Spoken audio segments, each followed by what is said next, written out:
Assunto hoje no Contexto Metrópolis, vamos falar sobre Eduardo Bolsonaro, porque o julgamento continua, o julgamento sobre ele estar confabulando nos Estados Unidos para prejudicar as autoridades aqui no Brasil. Então, continua na primeira turma do Supremo Tribunal Federal, apesar de já haver maioria formada pelos ministros da primeira turma. A gente tem uma linha do tempo e eu queria mostrar, a produção me conta se o legal é a gente colocar aqui no telão, onde é que fica mais bacana da retrospectiva do Eduardo Bolsonaro. Me contem. Coloca aqui para mim, produção, para eu poder enxergar. Muito bem, vamos lá.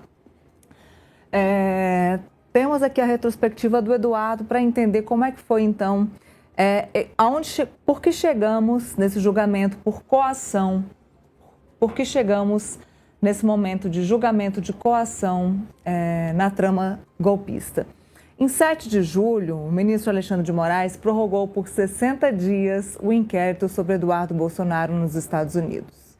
Já no dia 11, após o anúncio de tarifas dos Estados Unidos, governistas pedem punição a Eduardo Bolsonaro. Aqui, quando os Estados Unidos começam a taxar o Brasil. Em 18 de julho, a Polícia Federal vê indícios contra Jair Bolsonaro. Moraes impõe tornozeleira, recolhimento noturno e restrições. Ainda no mês de julho, lá no finalzinho, no dia 31, a polícia passa a investigar Paulo Figueiredo por atuação junto de Eduardo Bolsonaro nos Estados Unidos. No dia 4 de agosto, Moraes determina a prisão de Jair Bolsonaro por descumprir medidas impostas pelo STF.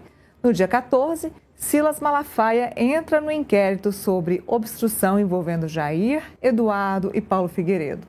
No dia 20 de agosto, a PF propõe indiciamento de Jair e Eduardo por coação no processo. Malafaia é abordado pela Polícia Federal no Galeão, no aeroporto do Galeão, no Rio, e tem o celular apreendido. Nesse dia, inclusive, ele falou conosco aqui no Contexto.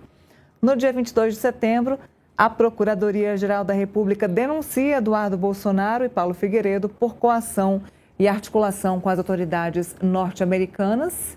E por aí nós continuamos. Agora, o julgamento continua, Felipe, na primeira turma do Supremo Tribunal Federal. Ele ainda não foi considerado réu, não porque os ministros não querem, é porque ainda existe um prazo, até o dia 26 de novembro, para que isso aconteça. É só uma questão processual, uma questão interna do Supremo Tribunal Federal, mas isso deve sim acontecer.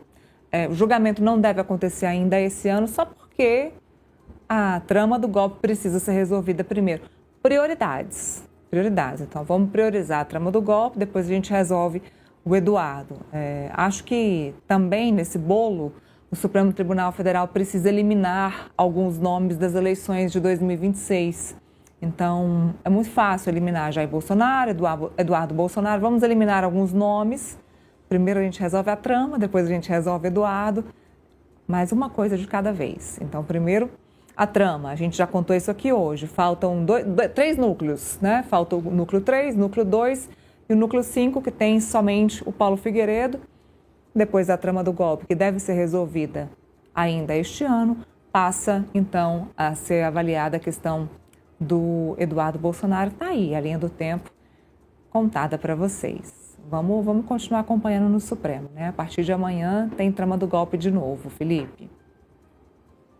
Exatamente, né? Todas as atenções estão para o Supremo Tribunal Federal. Além de amanhã o pessoal começar a julgar, né, o terceiro núcleo do golpe de Estado, é bom lembrar que está correndo o prazo para resolver se aceita ou não a denúncia de coação ao curso do processo relacionado ao deputado federal Eduardo Bolsonaro.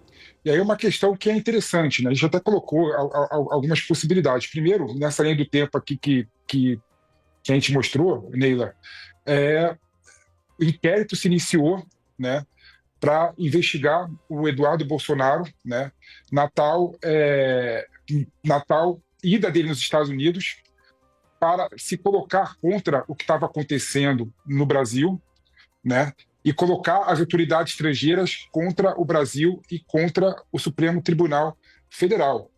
Na sexta-feira eu havia colocado que, no modo de ver, é um absurdo a gente manter esse processo de coação ao curso do processo contra o Eduardo Bolsonaro. Por quê? Porque o tipo penal ele é bem claro. No artigo 344, né, do Código Penal, fala que coação no curso do processo é usar de violência ou grave ameaça com o fim de favorecer interesse próprio ou alheio contra a autoridade, juiz, né, em processo judicial.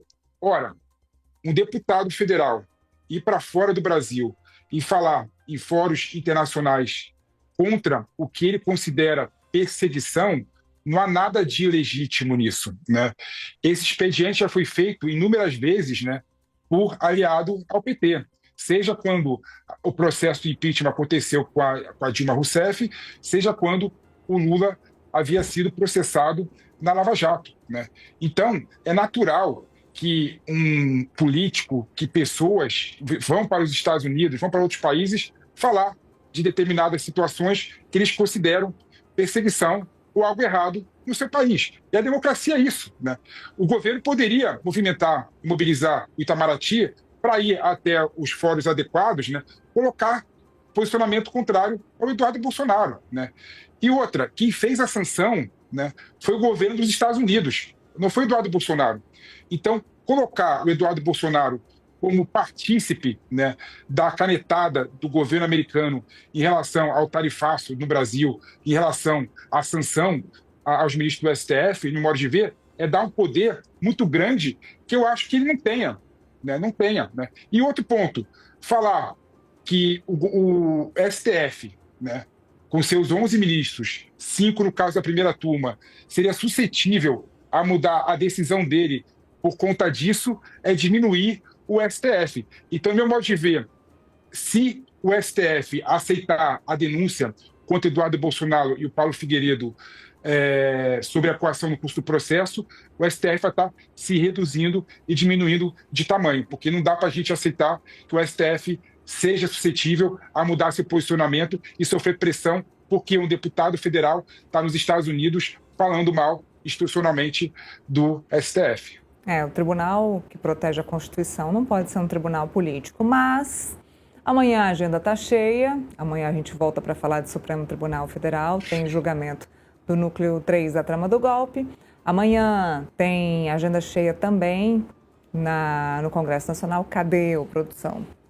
Tem agenda cheia no Congresso Nacional também, tanto no Senado quanto na Câmara dos Deputados. Te espero amanhã, Felipe. Se prepara, vai aquecendo o motor. Hoje a gente deu uma esquentadinha, aquece o motor que amanhã a agenda está cheia.